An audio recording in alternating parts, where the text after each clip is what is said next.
Hey, welcome back to the channel. This is an original story from Hidden Revenge Family, and it took a turn you truly didn't see coming. Let's get into it. Taylor Vance stepped off the rideshare at the end of Maple Crest Drive, with a single worn backpack on her shoulder and a plastic grocery bag, holding a box of donuts she bought with points. No dramatic entrance, no welcome home balloons, just the faint sound of someone inside the house screaming about curtain colors. The Vance home looked exactly the same as when she left for the army 8 years earlier. Big, polished, too clean, too proud. The kind of house that made people believe everything inside it was perfect, even when it absolutely wasn't. She rang the doorbell. Martha Vance opened the door without smiling.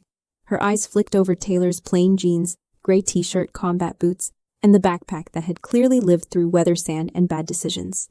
"Oh," Martha said. "You're early. I texted that I'd be here today," Taylor said. "Yes, today, but I assumed evening." Martha stepped aside anyway. "Come in. Try not to track dust. The floors were just done." Taylor stepped in carefully. The house smelled like expensive candles and panic. From the living room came the sharp voice of Sloane Vance. "Mom, tell him the swan ice sculpture needs to be at least 5 feet tall or it's pointless." Taylor walked toward the noise. The living room had turned into a wedding war room. Fabric samples, laptops, open champagne bottles at 10 in the morning. A giant poster board titled Engagement Event Master Plan. Sloane stood in the middle of it all, in a silk robe and slippers that probably cost more than Taylor's car. She was filming a selfie video while yelling at a planner on speakerphone. "And the drone footage has to catch me walking down the staircase. That's the money shot," Sloane said. She turned and finally noticed Taylor. The phone dropped from Sloane's ear. "Oh my God, you actually came," Taylor nodded. "Hey, Sloane." Sloane walked over slowly, inspecting Taylor like an item delivered with the wrong order. "Wow," Sloane said. "You look outdoorsy." "I was in the army," Taylor said. "Yes, that." Sloane waved her hand vaguely. "So what are you doing now, still?" "Armying, I'm discharged," Taylor said. "I consult remotely for a private firm." Sloane squinted. "So, unemployed with Wi-Fi." Taylor didn't react. She just stood there reading the room the way she used to read unfamiliar streets in foreign cities, exits, angles, behavior, who controlled what. Robert Vance entered with a folder under his arm and a forced grin on his face. "There she is," he said. "Our little patriot." Taylor hugged him briefly. He smelled like cologne and stress.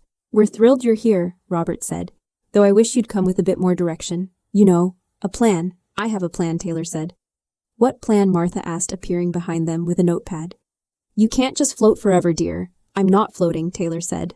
Sloane leaned closer. "Are you making real money, or send me a check if I feel inspired money?" Taylor gave a small smile. "I'm fine." Robert sighed. "Well, that's good, because we're very busy right now. This engagement party is a big deal. Caleb's family is extremely important." Taylor glanced at the poster board again. Sterling, Caleb Sterling, one of the largest investment families in Chicago. Sloane clapped her hands. "Speaking of important, guess what? My room needed more closet space for designer backup outfits." Taylor nodded slowly. "Okay, so Martha jumped in. We moved your old bedroom storage to the attic." "My bedroom?" Taylor asked. "Yes," Martha said. "We needed the space." "You weren't using it." Taylor stared at the staircase leading to the second floor. The hallway where she used to race her sister. The room where she once hid under blankets during thunderstorms. Gone, converted into wardrobe territory. "Where am I staying?" Taylor asked. Robert cleared his throat. "Well, we assumed you'd only be here briefly." "I didn't say that." Martha smiled too quickly. "There's a pull-out sofa in the den." Taylor nodded once. "That works." Sloane snapped her fingers suddenly. "Oh, that reminds me." She walked to a hallway closet, opened it, and pulled out a folded black and white uniform with a plastic name tag attached. She tossed it toward Taylor. Taylor caught it easily. "What's this?" Taylor asked. Sloane grinned. "The caterer's staff sent extra uniforms in case someone flakes. And since you're staying here for free and not exactly booked with important meetings," Martha added, "it'll help the household if you assist tomorrow. Just small tasks." Robert nodded like this was completely reasonable. "You can help serve drinks or clear plates. Family helps family." Sloane tilted her head. "Plus, you know, you look kind of intense. Might scare guests into tipping." Taylor unfolded the uniform. Cheap polyester, white apron, black slacks. A name tag that said service. Silence sat in the room for a moment. Sloane smirked. "Come on, don't be sensitive. At least this way you'll look useful." Taylor's face didn't change. Not a twitch. Not a flinch. Just the calm expression of someone trained to stay steady while everything around them burned. She folded the uniform neatly. Sure, Taylor said. I'll wear it. Sloane blinked. Really, yes. Robert relaxed instantly. That's the spirit. Martha smiled, already writing something on her notepad. Great. Breakfast is at 7. Staff arrives at 8. Try not to oversleep. Sloane was already back on her phone filming another video. Taylor stood there, uniform in hand, eyes scanning the house again. The open doors, the unlocked cabinets, the computer screens left on. The way her father kept his folder close to his chest.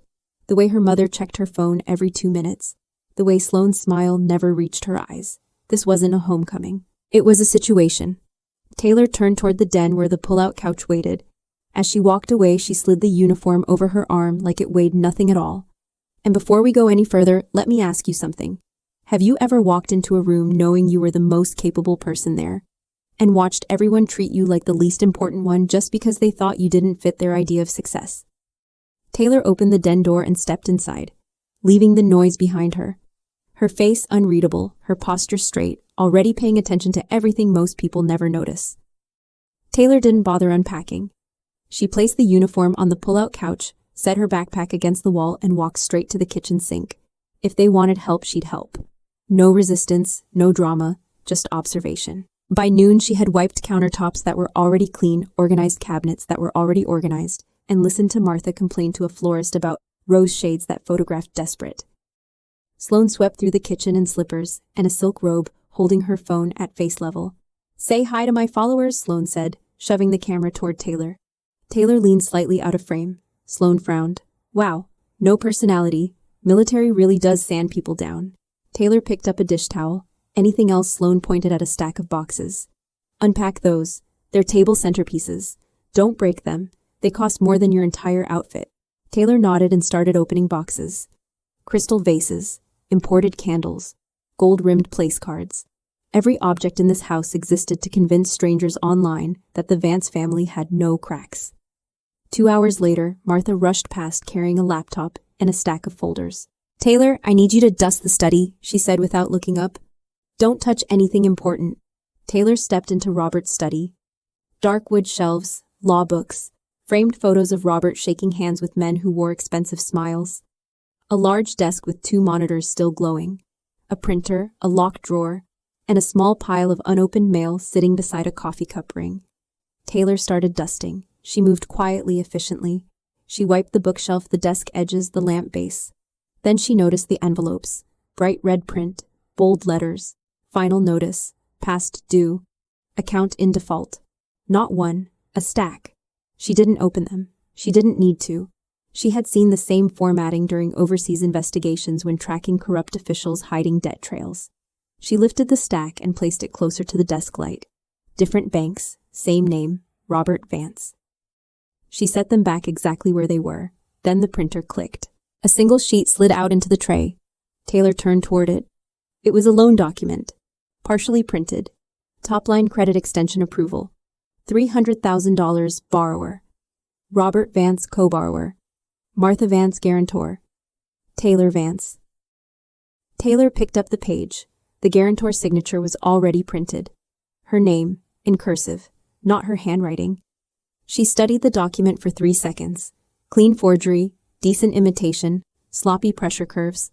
She placed the paper back in the printer tray exactly as she found it. Then she kept dusting. That night, the family ate dinner together at a long table that could seat 12 with only 4 chairs occupied. Martha talked about seating arrangements. Robert talked about parking logistics. Sloane talked about how her engagement ring just didn't sparkle enough on camera. No one asked Taylor anything.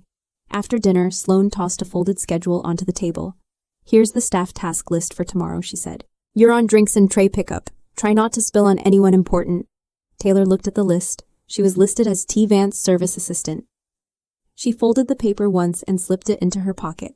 Later, when the house quieted, Taylor walked down the hallway barefoot. Soft steps, no noise, old habit. She paused outside Robert's study door. It wasn't locked.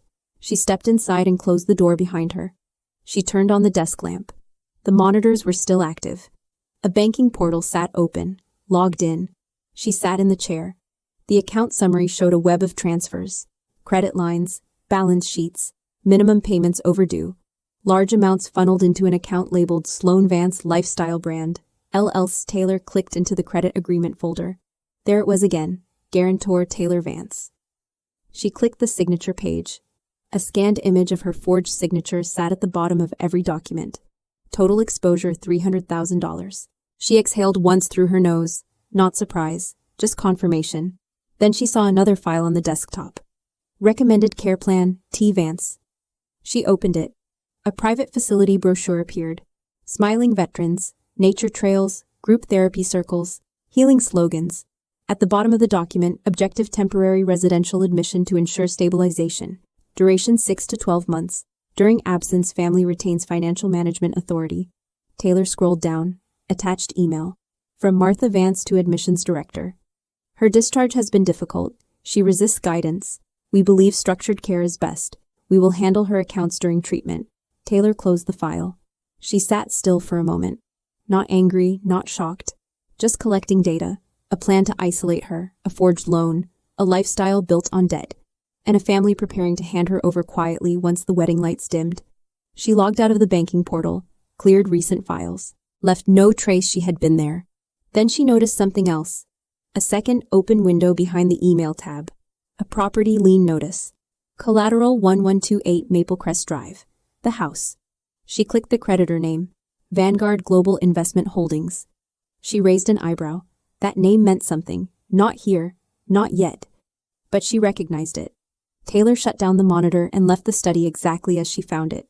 Back in the den, she sat on the pull-out couch. She didn't turn on the TV, she didn't check her phone, she didn't lie down.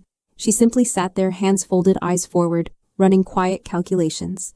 In the next room, Sloane laughed loudly into her phone, telling someone how exhausting it was to plan $1 million event. In the kitchen, Martha left cabinet doors slightly open from her late-night snack. In the study, Robert's unpaid debts sat under a warm desk lamp, glowing like a fuse already lit. Taylor remained still, breathing steady, already adjusting her internal plan, without announcing it, without rushing it, without giving anyone a hint that anything in this house had just changed direction. Taylor rose before sunrise, pulled on the black service uniform, tied the apron, and stepped into the kitchen while the house still smelled like sleeping wealth and bad intentions. By 8 a.m., hired staff arrived. Real servers, a bartender, a coordinator with a headset, and a permanent look of regret. No one questioned Taylor's presence. Uniforms made everyone equal and invisible. She poured coffee, she carried trays, she listened. Martha stood at the island giving instructions like a general whose only combat experience was returning expired candles. Remember, Martha said, guests of the Sterling family get priority. Always smile, don't make eye contact too long. People like service that knows its place. Taylor nodded once and moved on. Late afternoon settled in. The house buzzed with last-minute chaos. Makeup artists in Sloane's room, delivery teams outside, a photographer adjusting lights for test shots. Taylor carried a tray of sparkling water into the living room. Sloane stood in front of a laptop on a stand. On the screen were 6 faces in a video call. Men in suits. One woman with a sharp bob and sharper eyes. All of them pretending they were too busy to care, while caring deeply about money. Gentlemen, ladies, Sloane said, voice honey-sweet and false. I'm thrilled to announce that Sterling Vance Lifestyle Expansion will launch Q3. As Director of Strategic Growth at Vanguard Global, I've personally secured the investment pipeline. Taylor slowed her steps. Vanguard Global, Sloane continued. Our audience reach is unmatched. My brand engagement rate is... The woman on the screen raised a hand. Ms. Vance, we haven't received the updated financial disclosures. Sloane laughed lightly. Of course, my assistant is handling that. She snapped her fingers without looking. Taylor stepped forward and placed the tray on a side table. Sloane turned the laptop slightly so the camera caught Taylor in the background. This is Taylor, Sloane said. She helps with admin. Say hi. One of the men leaned closer to his screen. Admin Taylor kept her expression neutral. Yes, Sloane said. She's very reliable, good with small tasks. The man's eyes moved over Taylor's posture, the stillness, the way she didn't fidget, didn't bow, didn't try to appear smaller. He smiled, but not kindly. The smile of someone calculating leverage. Well, he said, nice to meet you, Taylor. Always good to know who handles the details. Taylor inclined her head politely and stepped away. Behind her, Sloane kept talking numbers that weren't real, partnerships that didn't exist, authority she'd never earned. Taylor walked into the hallway and opened a small utility closet. Inside sat the home's security panel, brand new, high-end, installed recently. She entered the default technician code she'd seen taped inside the cabinet door. Access granted. She navigated the menu quickly. Camera feeds, motion sensors, data logs. She inserted a small flash drive from her pocket and began copying recordings. Not all of them, just the last 2 days. Voices, conversations, late-night arguments, the study door opening, the emails printed, the calls made. She removed the drive and locked the panel again. No alarms, no notifications. Upstairs, Sloane's bedroom door was open. Laughter spilled out. Sloane, Caleb Sterling, and 2 friends sat on the edge of the bed, surrounded by shopping bags and champagne. Taylor passed the door with a tray of empty glasses. Caleb's voice carried out. "Once the wedding's done, we push your sister into that veteran retreat, right?" he said. "No loose ends." Sloane laughed. "Of course. My mom already found a place. Rustic, trees, no Wi-Fi. She'll hate it." A male friend snickered. "And the truck?" Sloane rolled her eyes. "God, yes. That ugly Ford. I'm selling it the second she's gone." Caleb's cousin already offered cash. Caleb kissed Sloane's forehead. "You're brilliant, babe." Taylor didn't pause, didn't look in, didn't react. She simply walked on, carrying the tray like gravity didn't exist. In the kitchen, she set the tray down and pulled out her phone. One contact sat pinned at the top. Alistair. She stepped outside through the back door where the lake wind carried the smell of fresh flowers and expensive lies. She called. Alistair answered on the second ring. "You're stateside." "I am," Taylor said. "You sound busy. I need a background pull on Vanguard Global Investment Holdings." Silence on the line sharpened. "That's a heavy name," Alistair said. "What level full?" Taylor said. "Ownership chain, shell structures, recent acquisitions, anything tied to Chicago real estate." "Give me 20 minutes, Alistair said. "And Taylor, yes." "If you're calling me, something's already moving." Taylor looked back at the house. "Yes," she said. "It is." She hung up and returned inside. The sun lowered. Caterers filled the refrigerators. Technicians tested sound systems. A dress hung in Sloane's doorway like a flag declaring victory before a war had started. Taylor carried ice buckets, restocked napkins, adjusted table spacing, invisible, quiet, present. No one noticed the way she mapped every camera angle, every exit, every blind spot, every person who spoke too freely when they believed power was on their side. In the living room, Sloane ended her video call with a triumphant smile. "Did you hear that?" she said to Martha. "They love me. They said Vanguard Global is lucky to have me." Martha hugged her. "You're finally going to give this family the prestige we deserve." Robert raised his glass. To Sloane Vance, the future. They didn't see Taylor standing near the doorway with a stack of folded linens. They didn't see the flash drive in her apron pocket. They didn't see the phone in her hand lighting up with a new message. Alistair, Vanguard Global ownership traced. Primary controlling shareholder held under private trust. Registered director T. Vance. Taylor read the message once. Then she slid the phone back into her pocket and returned to work, moving through the house like she belonged nowhere and owned everything. Taylor wiped down the last kitchen counter and rolled the cleaning cloth into a neat square before slipping it into the laundry bin. The staff coordinator thanked her without learning her name. Perfect. She stepped into the den, closed the door, and sat on the edge of the pull-out couch. The house was loud with celebration prep, but this room was quiet. Safe. Private. Her phone buzzed. "Alistair." "Call me," Taylor answered. Alistair's voice came through crisp and calm. "I pulled everything. Vanguard Global is real, very real. But the public leadership board is theater. The actual controlling trust routes to a single private chairwoman." Taylor didn't speak. The director of record, Alistair continued, "is Taylor Vance." Taylor closed her eyes once, not in shock, just confirming alignment, which means Alistair said the investment fund that now holds the lien on your family's house is legally yours. "Yes," Taylor said. Alistair exhaled slowly. "So your father unknowingly mortgaged his home to your company." "Correct. And your sister thinks she works for that company." "Correct. And they forged your signature to secure debt that benefits her lifestyle." "Correct." Alistair paused. "Do you want me to move?" "Not yet," Taylor said. "Just monitor and prepare counsel, corporate and property. You already have counsel," Alistair said. "I'll alert them quietly." Taylor hung up. She set the phone beside her, leaned back, and let the silence do its work. No rush, no emotional spiral, just sequencing. Upstairs, laughter broke out. Music testing started. A bass line thumped through the walls. Taylor stood and left the den. She walked past the study. The door was open. Robert stood inside, pacing while holding a phone to his ear. "I told you the funds will clear after the event," Robert said sharply. "No, you don't understand. We're expecting high-value connections tomorrow. That will stabilize everything. He stopped speaking when he saw Taylor. He forced a smile. Hey, sweetheart, need something? Taylor shook her head. Just checking if you needed help with anything. Robert swallowed. No, we're good. She nodded and walked away. His smile dropped immediately after she passed. In the kitchen, Martha reviewed seating charts with the event coordinator. If Judge Halpern is late, move him closer to the stage anyway, Martha said. People need to see who supports this family. The coordinator nodded, pretending not to care. Taylor refilled the ice bin and listened. Judge Halpern, a family friend, a guest. A useful presence to have in a room where documents might later matter. Taylor filed it away. Outside, evening settled. The lake reflected the house lights. Cars began arriving with equipment and decorations. The scent of fresh flowers mixed with expensive cologne and nervous ambition. Taylor moved through the crowd of workers unseen. She passed the security rack, again checked the panel, verified the copied files transferred correctly to her drive. Everything intact.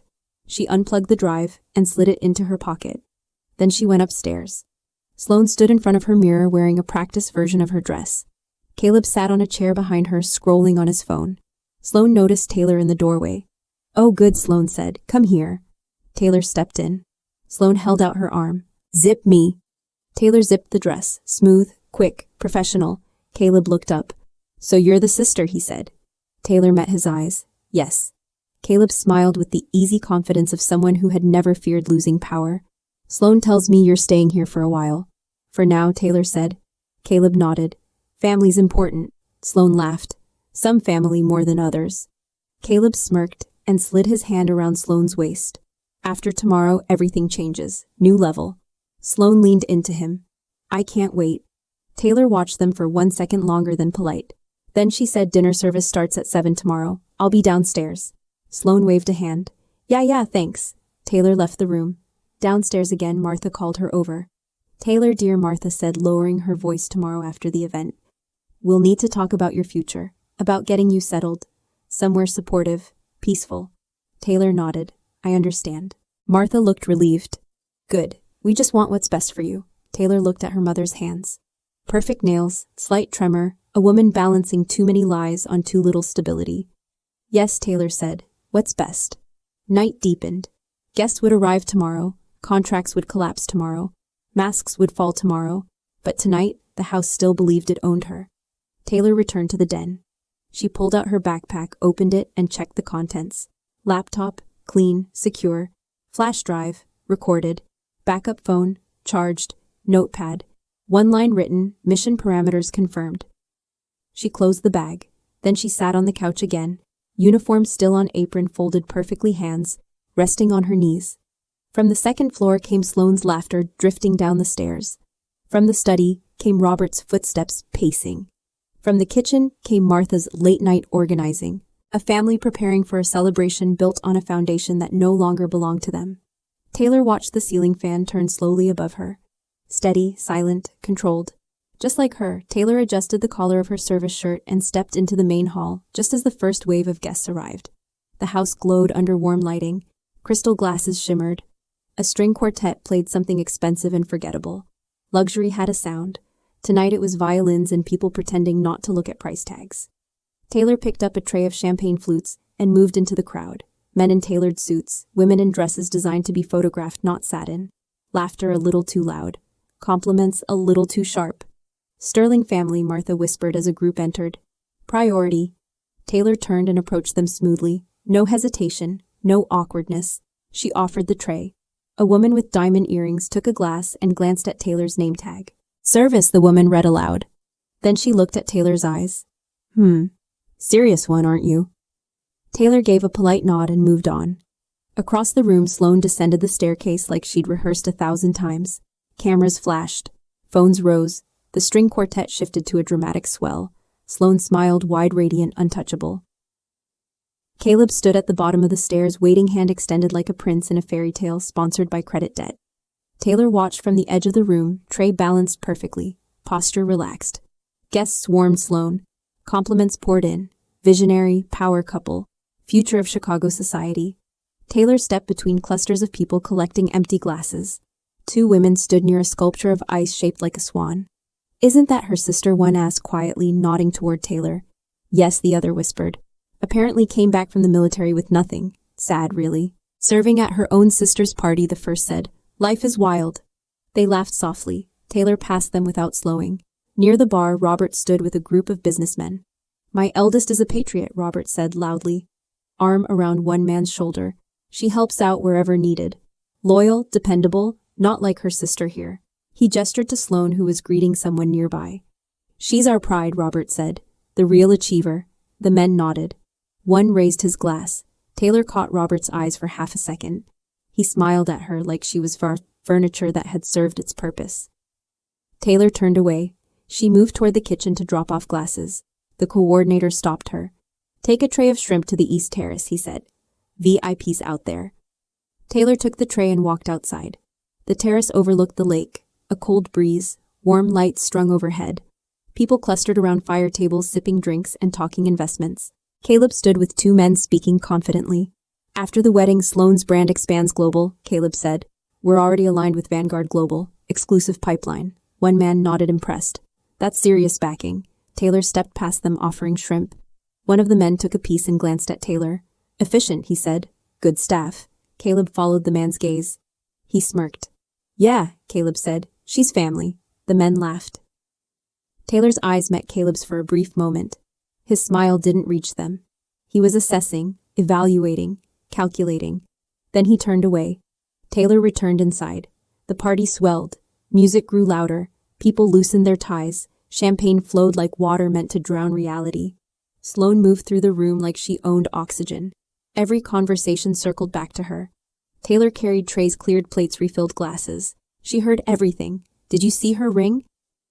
They say Sterling Global might go public. Her sister is so quiet. Probably damaged from service. Poor thing. At least she has family. Near the center of the hall, a small stage waited with a microphone. The quartet stopped. The room gradually quieted. Robert stepped up to the microphone, tapping it once. Ladies and gentlemen, he said. Friends, partners, esteemed guests. Applause. Robert lifted his glass. Tonight we celebrate my youngest daughter, Sloane Vance, and her engagement to Caleb Sterling. A union of vision, ambition, and excellence. More applause. And I want to thank everyone who helped make tonight possible, especially our loyal household help. Robert turned, pointing toward Taylor. Our very own Taylor, always ready to serve. A dedicated girl. We're proud of her too. Laughter rippled through the room. Polite, sharp, casual cruelty dressed as charm. Taylor stood still, tray in hand. Sloane stepped onto the stage beside her father, taking the microphone. Thank you, Daddy, she said sweetly. And yes, my sister has been so helpful. Honestly, I don't know what we'd do without her. More laughter. Caleb wrapped an arm around Sloane's waist. Cameras flashed. Taylor felt dozens of eyes on her, not as a person, as an accessory. She inclined her head slightly. Professional, unbothered. The attention moved away. Just like that. The quartet started again. Conversations resumed.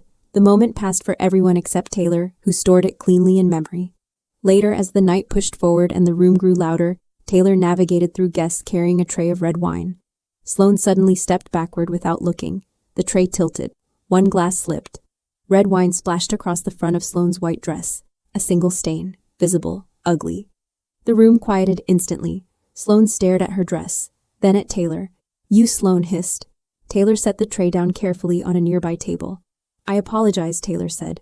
I didn't see you step back. Sloane's face twisted. All sweetness gone. You idiot, Sloane spat. Do you know how much this dress costs? People watched. Phones discreetly raised. Eyes hungry for spectacle. Martha rushed forward. Sloane, honey, it's fine. No, it's not fine, Sloane snapped. She stepped closer to Taylor, nose almost touching hers. You did this on purpose. You're jealous. You always have been. Taylor didn't move, didn't blink. Sloane raised her hand and slapped Taylor across the face. The sound cracked clean through the room. Silence followed, heavy, waiting. Taylor's head turned slightly from the impact. She straightened slowly and looked back at Sloane. No anger, no tears, no drama, just calm. Sloane's breathing was sharp. Guests murmured. Caleb's jaw tightened. Robert looked panicked. Martha looked like she might faint. Taylor touched her cheek once, then dropped her hand to her side. Understood, Taylor said quietly. She turned, picked up the tray again, and walked away through the stunned crowd, as if nothing had happened at all. Her steps, even her back straight, her presence steady. leaving behind a room that suddenly felt a little less controlled than it had just seconds before. Taylor stepped into the kitchen, set the tray down, and rinsed the remaining wine glass, as if nothing unusual had happened. Her cheek stung, she ignored it. Pain was data. Nothing more. The party outside had resumed its rhythm. People decided the slap was an exciting moment, not a warning sign. Music swallowed tension. Alcohol erased memory. Martha burst into the kitchen flustered. "Taylor," she whispered sharply, "stay out of sight for a few minutes. Let Sloane cool down." Taylor dried her hands with a towel. "Of course." She stepped into the pantry instead. Narrow space, shelves packed with imported snacks no one would eat. From here she could hear everything. On the stage, Sloane's voice rang out again, louder than before. "Ladies and gentlemen," Sloane said, microphone in hand, "thank you for your patience. Now, before we continue celebrating, I want to share something exciting." Applause returned. Curiosity replaced discomfort. Taylor leaned against the pantry wall. Sloane continued, "Tonight marks not just my engagement, but the beginning of a new era. A multi-million-dollar project launching under my leadership at Vanguard Global. A lifestyle empire built from vision, influence, and strategy." Guests murmured approval. Phones recorded. Pride inflated the room like a balloon waiting for a pin. Then quietly at first something shifted. The string quartet stopped mid-note. The lights above the stage flickered once, then cut out completely. Gasps filled the darkness. Emergency wall lights snapped on dim and yellow. Not enough to feel luxurious, enough to feel exposed. A technician's voice called out, "Power surge, 1 moment." Sloane's voice cut through the dark. "Fix it now." But the microphone didn't work. The speakers were dead. No music. No spotlight. No stage magic. Then another sound. Beep, beep, beep. The payment terminal at the bar flashed red. "Card declined," the bartender said. A guest laughed. "Try again." The bartender did. Same result. "Card declined," the machine repeated. At another bar station, the same thing happened. Then the caterer's coordinator hurried into the hall, phone pressed to her ear, whispering furiously. She marched straight to Martha. "Mrs. Vance," the coordinator said, voice tight, "all payment methods on file just got rejected. Every card, every account. The system flags identity fraud." Martha blinked rapidly. "That's impossible." "I'm sorry," the coordinator said. "Without payment authorization, we cannot continue service." The bartender began collecting bottles. Servers stopped pouring drinks. Trays of food froze mid-room. Confusion rippled through the guests. Robert stepped forward, forcing a laugh. "Ladies and gentlemen, a minor technical issue," he said loudly. "Please continue enjoying yourselves." A guest near the bar called out, "Can we get more wine?" The bartender shook his head. "Sorry, company policy." Another guest checked her phone. "My card works everywhere," she muttered. "Why is it rejecting here?" Caleb stepped onto the stage beside Sloane, raising his voice. "Everyone relax," Caleb said. "This is a vendor issue. It'll be fixed." He turned to Sloane, whispering harshly, "Call your mother's bank contact." Sloane's hands shook as she pulled out her phone. No signal. The house Wi-Fi had vanished with the sound system. Across the room, Taylor stepped out of the pantry and leaned against the kitchen doorway, unnoticed in the chaos. She reached into her apron pocket and curled her fingers around a small remote device. One click. The security system silently confirmed external network access disabled. Another click. Internal administrative permissions locked. Nothing dramatic, no sparks, no alarms. Just quiet control. In the main hall, Martha's voice rose. "Taylor," she shouted. "Taylor, go fix something. Do something." Taylor walked in calmly. "Yes, go talk to the staff manager. Tell them we'll pay later. Tell them I can't authorize that." Taylor said simply. Robert stepped closer, face flushed. "Then find someone who can." Taylor looked at him. "Your accounts are frozen. No one here can authorize payment." Robert's eyes widened slightly. "How would you know that?" he asked. Taylor didn't answer. Across the room, Sloane tried to hand her phone to Caleb. "Call your dad," she said. "He'll fix this." Caleb dialed, put the phone to his ear, then frowned. "No service," he said. The room buzzed with whispers now, guests checking their own signals, their own screens, none connected. A man in a tailored suit approached Robert. "Vance," he said quietly, "if this event collapses financially, it reflects poorly on everyone here." Another woman added, "This is highly unprofessional." Robert swallowed. The caterer's coordinator stepped forward again. "I'm sorry," she said. "Without payment clearance, we must shut down active service. Staff will begin packing equipment." Servers started removing trays. The bar closed. The quartet packed their instruments. The party didn't end. It just hollowed out, Noise without luxury, bodies without spectacle, smiles replaced by discomfort. Sloane's voice cracked as she turned toward Taylor again. You, she hissed. Go fix the Wi-Fi. Do something useful for once. Taylor met her eyes. No, she said. Sloane stared. What did you just say? I said no. Taylor repeated. Calm, flat, certain. Martha rushed in between them. Taylor, sweetheart, this isn't the time for attitude. Please, help us. Taylor looked at her mother, really looked this time. The makeup, the forced smile, the desperation behind both. Then she glanced at Robert, at Sloane, at Caleb, at the guests inching toward the exits. She slid one hand into her apron pocket. Her thumb brushed the remote again. One more click. Every remaining terminal in the house displayed the same message: transaction denied, suspected identity fraud. A waiter near the door whispered, That's every system. Caleb looked around sharply. Who's doing this? He snapped. No one answered. Taylor stepped slightly to the side, resting her back against a pillar near the edge of the room, invisible again in plain sight. The Vance family stood at the center of a party that still had lights, still had guests, still had music from someone's phone speaker, but no power where it actually mattered. And in the corner of the room, dressed as a servant, Taylor watched the structure she'd been forced to serve begin to crack under its own weight, her expression unchanged, her posture relaxed, as if this was just another system doing exactly what it was designed to do. Taylor pushed off the pillar and stepped forward, moving through the scattered guests as if she had all the time in the world. The room still buzzed with confusion. No one noticed her until she reached the center. Sloane's voice cut through the noise. Taylor, don't walk away from me, Sloane snapped. Fix this, right now. Taylor stopped, slowly, deliberately, every movement controlled. She reached up, untied the apron strings behind her back, and let the white apron slide down her arms. It fell to the marble floor, soft and final. Then she unbuttoned the service shirt. Underneath was a silk blouse.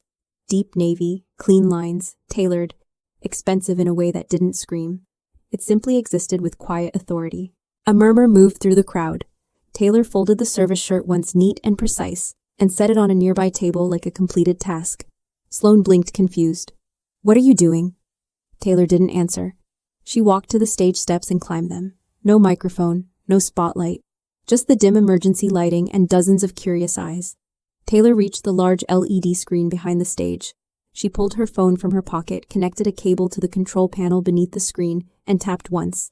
The screen lit up. A video appeared. Robert's study, clear angle, clear audio. Robert's voice filled the room. I told you the funds will clear after the event. We need this wedding to lock in the Sterling connection. The video switched. Another clip. Martha's voice.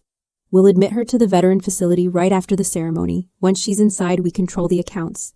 Another clip. Sloane's bedroom, champagne, laughter, Caleb's voice. Once she's gone, sell the truck. No loose ends. Sloane's laughter followed. The room froze. No whisper, no cough, just breathing. Taylor tapped again. A document appeared, large and readable. Credit extension approval, $300,000, guarantor. Taylor Vance's signature, a forged copy of her name. Then another file. Property lien notice, collateral, 1128, Maple Crest Drive. Creditor Vanguard, Global Investment Holdings. Guests leaned forward. Phones lifted again, but this time to record something far more interesting than a party. Robert stepped toward the stage. Turn that off, he said, voice shaking. Taylor, this is a private family matter. Taylor looked at him. Private, she asked calmly. You forged my signature. You planned to isolate me. You mortgaged your home without understanding who owned the debt. Martha's eyes filled with tears instantly. We were trying to protect you, Martha said. You don't understand, Taylor raised a hand slightly. No, she said. I understand completely. Sloane stepped forward, voice sharp and rising. You're lying, Sloane shouted. You're doing this because you're jealous. You always were. You never achieved anything. Taylor turned the screen to another window. Sloane Vance Lifestyle Brand. LLC account balance. Negative outstanding debt listed. The numbers were clear, brutal, undeniable. Caleb's jaw tightened. He stepped back from Sloane. Tell me this is fake, he said quietly. Sloane looked at him, then at the crowd, then at her parents. Caleb, I can explain. Caleb lifted a hand. No, he said. You told me you ran a company. You told me Vanguard was backing you. Taylor stepped down one stair, meeting Caleb's gaze. Vanguard Global is backing something, Taylor said. Just not you. Caleb turned to her fully. And who are you supposed to be, he asked. Taylor didn't answer immediately. She walked to the center of the stage, reached into her pocket, and pulled out a slim black folder. She opened it and held it up so the front row could see. Vanguard Global Chairwoman of the Board. Registered Director Taylor Vance. Gasps spread faster than gossip ever could. Sloane shook her head violently. No, Sloane said. That's not real. That's not. Taylor handed the folder to the nearest guest. A man in a suit. He opened it, scanned the documents, then passed it to the next person. Like a ripple, the truth moved hand to hand across the room. Caleb took the folder when it reached him. His eyes moved quickly, then slowly, then he closed it. He looked at Sloane like she was a stranger. You lied to me, he said. Sloane grabbed his arm. I did this for us, she said. Once we were married, it would have been real. Caleb pulled his arm away. There is no us, he said. The room shifted. People who had flattered Sloane minutes ago now leaned away. Social survival instinct in action. Robert tried again. Taylor, he said. Voice low. We're your family. Taylor looked at him. Really looked. You signed my name on a $300,000 guarantee, she said. You planned to declare me unfit to take control of my finances. You risked my freedom to fund her fantasy. Martha stepped forward, falling to her knees. Please, Martha begged. Blood is blood. Taylor looked down at her mother. Blood doesn't erase fraud, she said. A man near the back of the room cleared his throat. Judge Halpern. Someone whispered. The judge stepped forward, holding the folder now in his hands. These documents, he said, are serious allegations. Taylor nodded.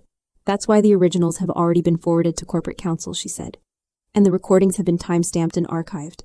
No one asked how. No one needed to. Sloane's voice broke into a scream. You can't do this to us, she cried. You're nothing. You're just the help. Taylor walked down the last step of the stage and stopped in front of her sister. You're right, Taylor said softly. I was the help. She glanced at the fallen apron on the floor. Tonight I helped you tell the truth. Sloane stared at her, shaking.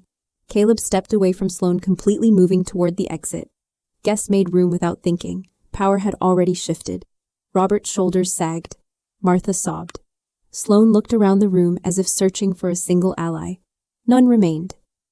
Taylor walked past them, moving toward the front doors of the mansion, the crowd parting instinctively, eyes following her voices, too stunned to speak, the illusion of the Vance family collapsing in real time. Without a single raised voice from the woman who had quietly built the ground beneath their feet, and just as quietly removed it. Taylor reached the front doors just as cold night air slipped through the widening gap.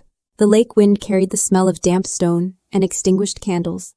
Behind her, the party murmured like a disturbed hive. A line of black cars rolled up the circular driveway.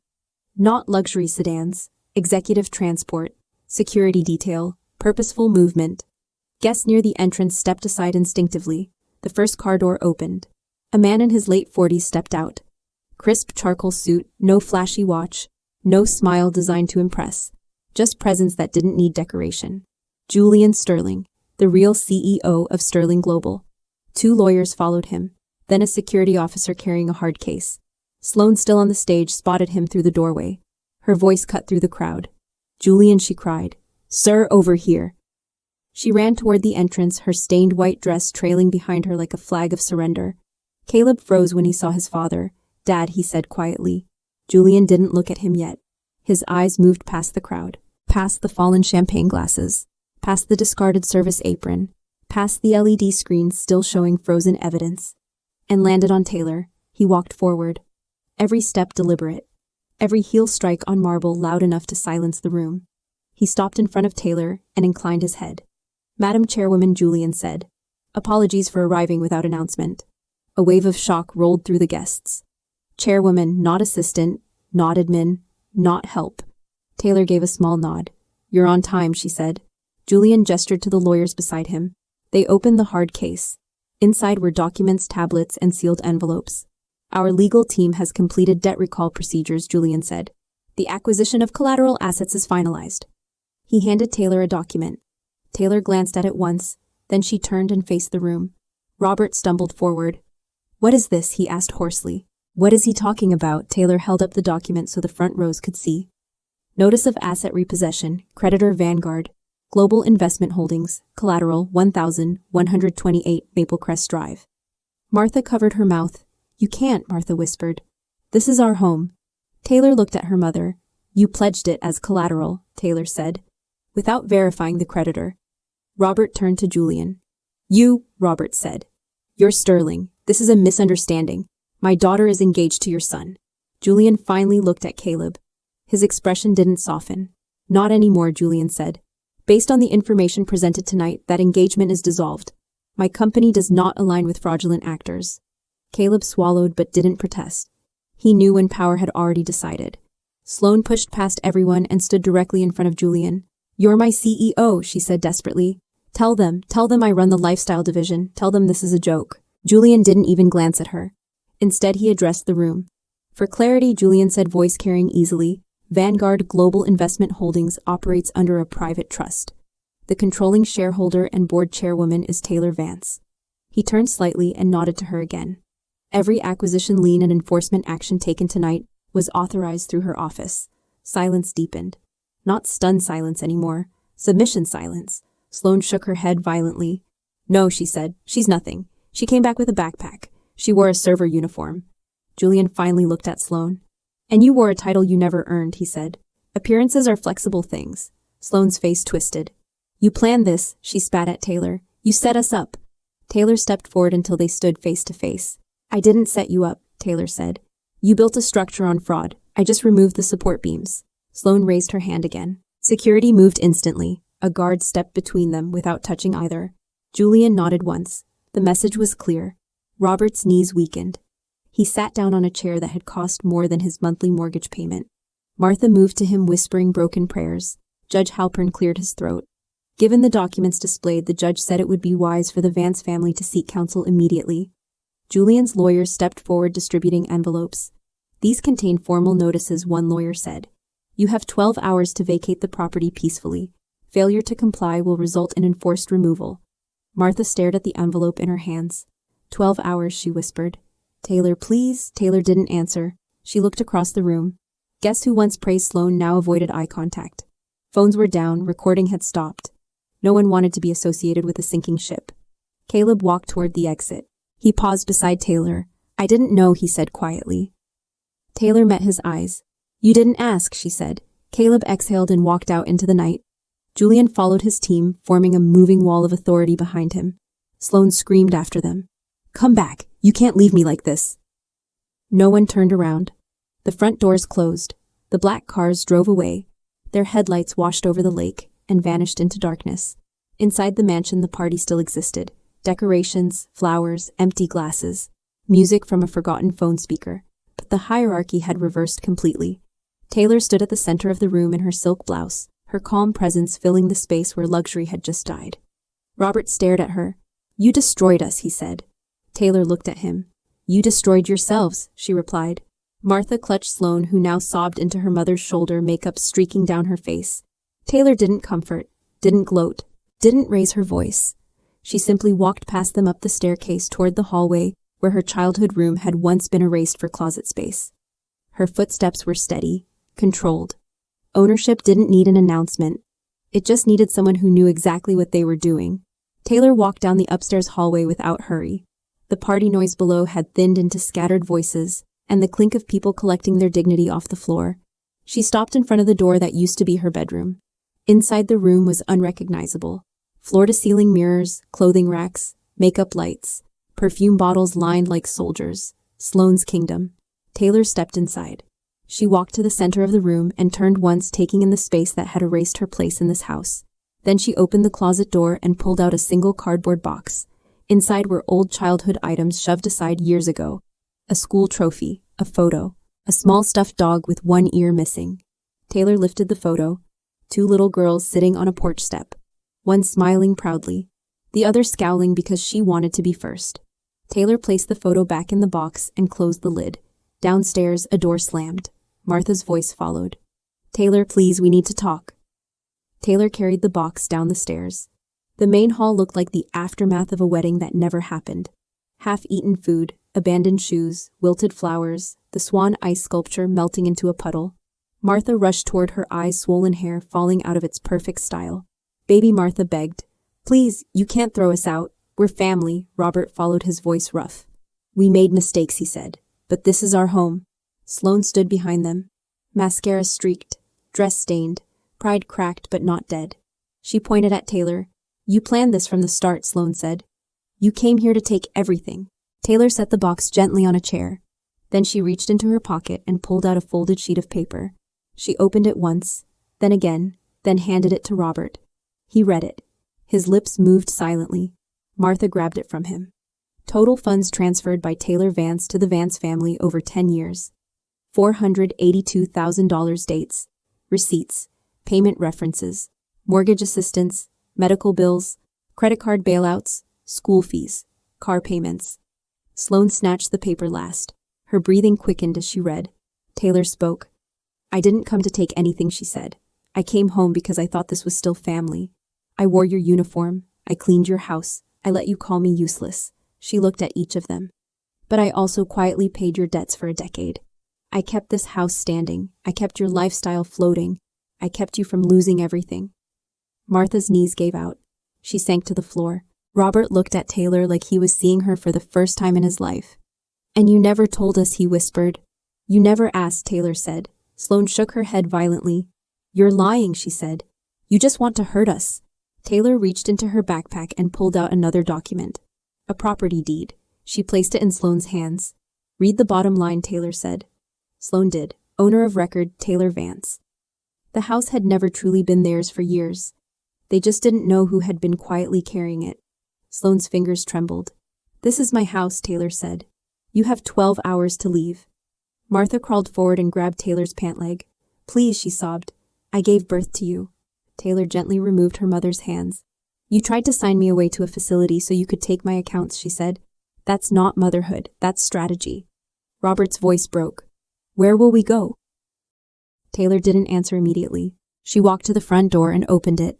Outside, police cars idled at the end of the driveway. Not rushing, just waiting, quiet authority, the legal machine already turning. Taylor looked back at the family. You'll go wherever people go when they live beyond their means and burn every bridge, she said. That's not my problem anymore. Sloane lunged forward suddenly. I hate you, she screamed. You were always nothing. Taylor looked at her sister. Not angry, not wounded, just clear. You're right, Taylor said. I was nothing in this house. And I still carried all of you. Sloane collapsed into tears. Martha sobbed openly. Robert stared at the floor, defeated. Taylor picked up the box again and walked past them toward the door. None of them tried to stop her this time. She stepped outside into the cold night air. The wind carried the scent of the lake and damp earth. A world that didn't care about last names. She walked to the balcony overlooking the driveway. Below, officers began speaking quietly with Robert. Martha clutched Sloane. The family that once ruled the house now huddled together like strangers, waiting for instructions. Taylor set the box beside her feet and looked up at the sky. Her phone buzzed. Alistair extraction team in position. Legal secured. Mission accomplished. Taylor lifted the phone to her ear. Yeah, she said. I'm home. She ended the call. Then she reached into her pocket, pulled out the folded service apron and tore it in half.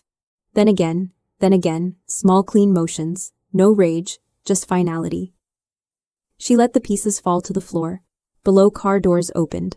Officers guided the Vance family toward the vehicles. No shouting, no spectacle, just the quiet consequence of years of choices. Taylor watched without expression. Not triumph, not revenge, just completion.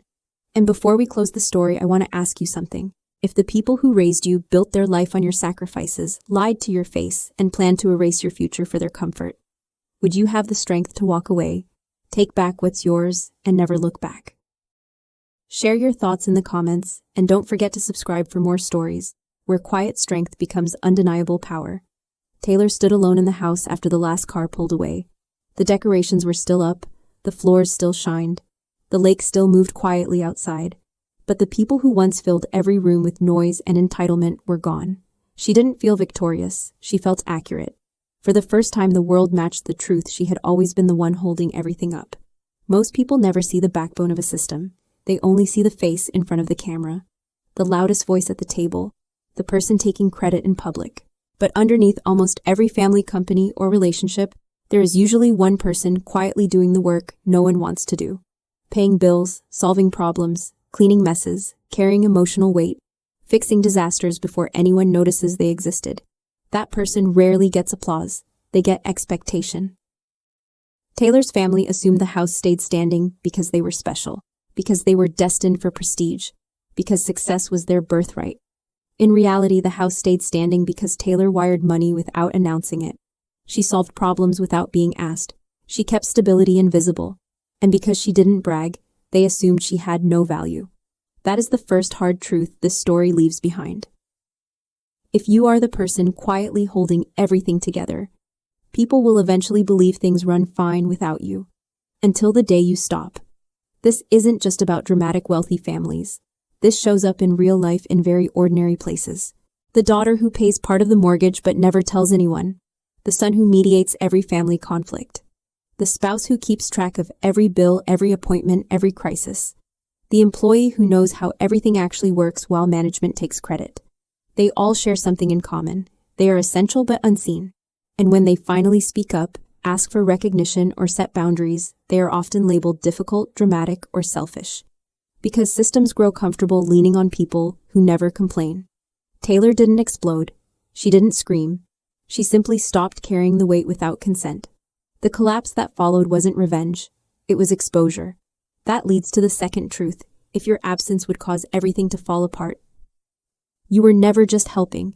You were being used as structural support. Many people listening to this story will recognize themselves. You may be the one who always fixes things, who keeps peace, who pays extra, who sacrifices quietly, who steps in when others fail. And you might tell yourself it's love, duty, loyalty, strength. Sometimes it is, but sometimes it's a warning sign. Here are questions worth asking yourself, honestly. Do people thank you, or do they just expect you? Do they ask if you're okay, or only if you can handle more? When you struggle, does anyone step in for you? If you stopped tomorrow, would anyone notice before damage appeared? If the answer to those questions makes you uncomfortable, that discomfort is information. Taylor didn't discover she was the backbone when she returned home. She already knew. She simply confirmed how deeply others relied on her, without respect for her autonomy. Another truth rises here. Being reliable without boundaries teaches people they never need to respect your limits. This is why learning to set boundaries is not cruelty. It is maintenance. You cannot carry people forever who refuse to learn how to stand. One of the most important life skills isn't toughness. It's clarity. Knowing exactly what you contribute. Knowing exactly what you will no longer tolerate. Knowing when help becomes exploitation. Taylor didn't announce her worth. She documented it. She tracked numbers. She knew the scale of her contribution. When the moment came, she didn't argue. She showed receipts. That's another real-world lesson. If you don't measure your value, someone else will define it for you. In daily life, this means understanding your finances, tracking your contributions, knowing your legal rights, reading what you sign, being aware of what you own, what you owe, and what you guarantee. Many people lose years of stability simply because they trusted others blindly with systems they didn't understand. Taylor's calm power came from knowledge, not bravado. And that is a lesson anyone can apply. Learn how your money works. Learn how your workplace functions. Learn what your signature means. Learn what is in your name. Because independence is not an attitude. It is infrastructure. There's also an emotional layer here that matters. Taylor didn't destroy her family. She stopped enabling their illusion. She didn't create their debts. She didn't force their lies. She simply withdrew support they never earned the right to take. And that is the part many people struggle with in real life. They confuse support with obligation, sacrifice with love, endurance with virtue, but no relationship stays healthy when only one person carries the weight. The final truth in this chapter is simple. You are allowed to stop holding up systems that harm you. You are allowed to say, I will no longer be the invisible backbone.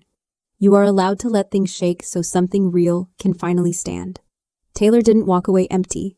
She walked away aligned. Her inner reality and outer world finally matched. And that's the goal for anyone listening to this story. Not revenge, not domination, not cruelty, just alignment. A life where your effort is chosen, not extracted. Your help is appreciated, not assumed. Your presence is valued, not exploited. Quiet strength is not weakness.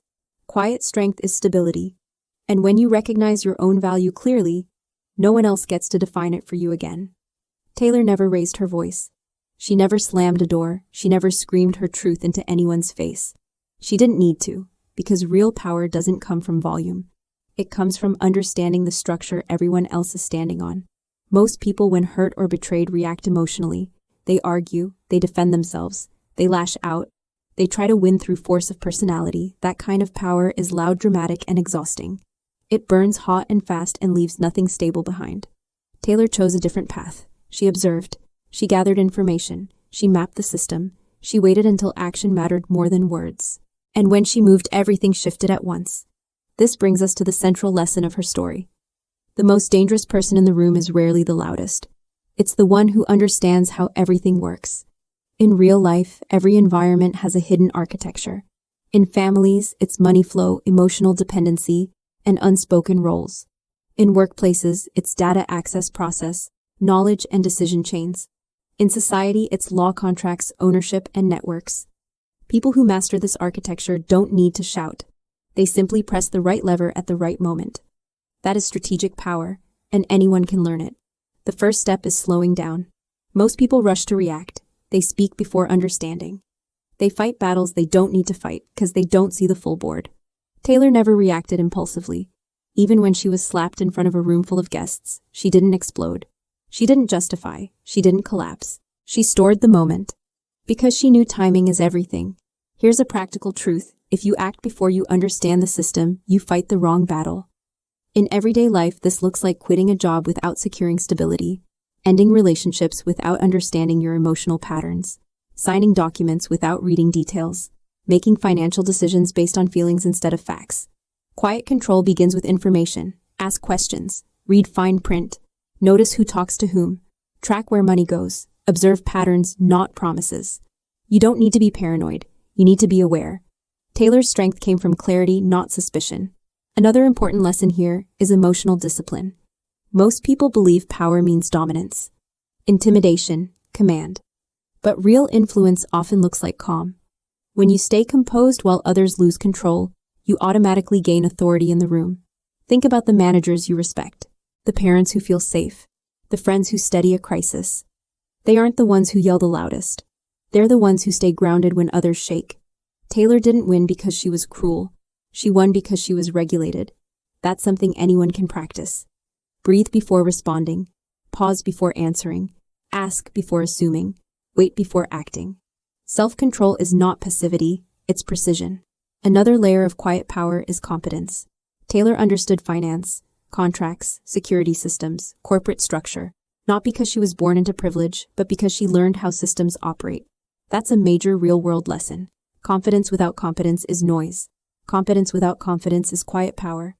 If you want stability in your own life, invest in understanding personal finance, legal basics, digital security, workplace dynamics. These are not glamorous topics. They are protective armor. Many people feel powerless simply because they never learned the rules of the game they're playing.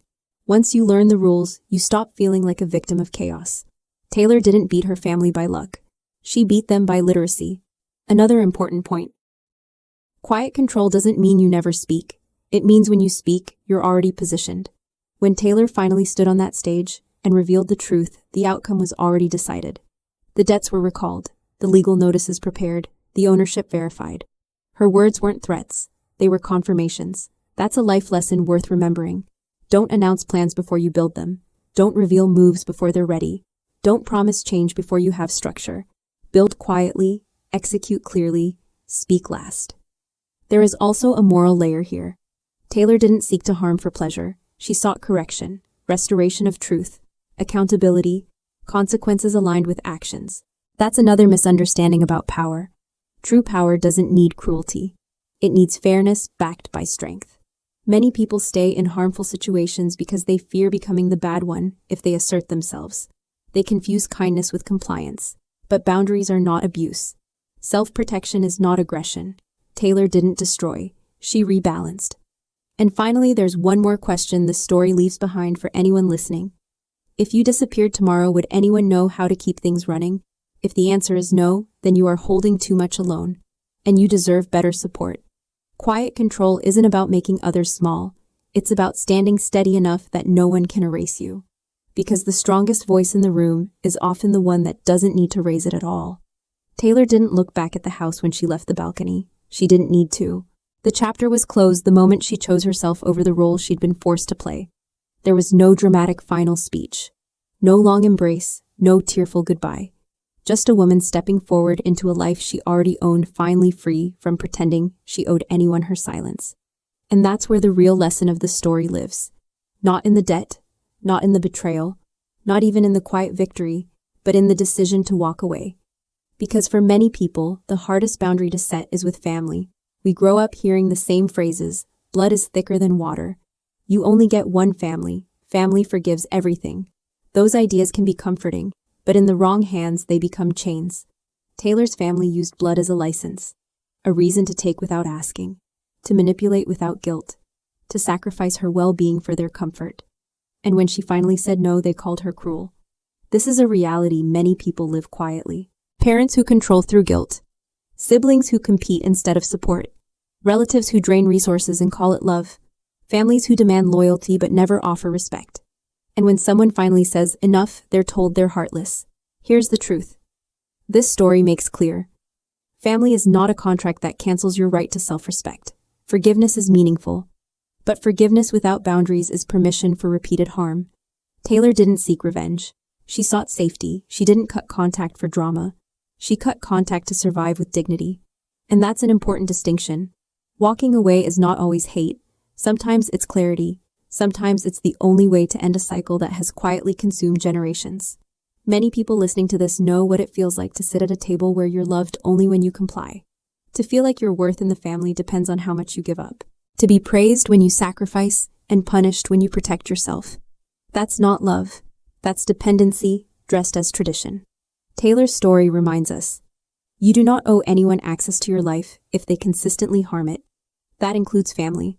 Another layer of this lesson is forgiveness. Forgiveness is often misunderstood as reconciliation, but forgiveness can simply mean releasing the emotional hold someone has over you. It does not require reopening doors. It does not require trust. It does not require returning to the same environment. Taylor may forgive one day, or she may not. Either way, she has the right to choose distance, because healing doesn't happen in the place that broke you. And for many people, distance is the beginning of peace. There is also a practical side to walking away that this story quietly highlights. Taylor didn't walk away emotionally first. She built independence first. She secured finances. She built career stability. She created legal protection. She ensured she could stand alone. That's another real-world lesson. Emotional freedom is easier when financial independence exists. Many people stay in toxic family environments because they feel trapped. They rely on shared housing, shared income, shared safety nets, and breaking away feels impossible. Taylor's story is dramatic, but the principle is real. Build your own foundation before you dismantle old ones. Save money quietly, develop skills, create support networks, seek therapy, find community outside your family structure. Then when you choose distance, you step into stability instead of freefall. Walking away isn't just a dramatic act, it's a planned transition. Another truth here is identity. Taylor spent years being told she was just the help, the quiet one, the leftover child, the one who doesn't fit. Many people carry similar labels in their families. The responsible one, the screw-up, the sensitive one, the black sheep. These roles get assigned early and reinforced for years, and often they have nothing to do with who you really are. Taylor's final act wasn't punishing her family. It was reclaiming her identity. She refused to be the role they created. And that's a message worth holding on to. You are not the character your family cast you as. You are who you choose to become, outside their narrative. Finally, there's hope in this ending. Taylor didn't walk into loneliness. She walked into ownership, into autonomy, into a future built on self-trust. And that's what healthy endings look like in real life too. Not bitterness, not obsession, not endless conflict. Just peace. Peace built from boundaries. Peace built from independence. Peace built from clarity. So if there's one thing to carry from this entire story, it's this. You can love people and still choose distance. You can forgive people and still refuse access. You can honor your past and still refuse to repeat it. Walking away is not failure. Walking away is sometimes the bravest form of self-respect there is. And now I want to leave you with a question. If staying in your life meant shrinking who you are, and walking away meant finally standing in your full strength, which path would you choose if you knew you'd survive either way? Share your thoughts in the comments and subscribe for more stories where self-respect becomes the turning point of destiny. Final note. This story is a work of fiction created by artificial intelligence to heighten drama and emotion. But the valuable lessons we discuss are entirely real and continue to happen to many people every day. If this style isn't for you, that's perfectly okay. Please feel free to look for other content that better suits your needs.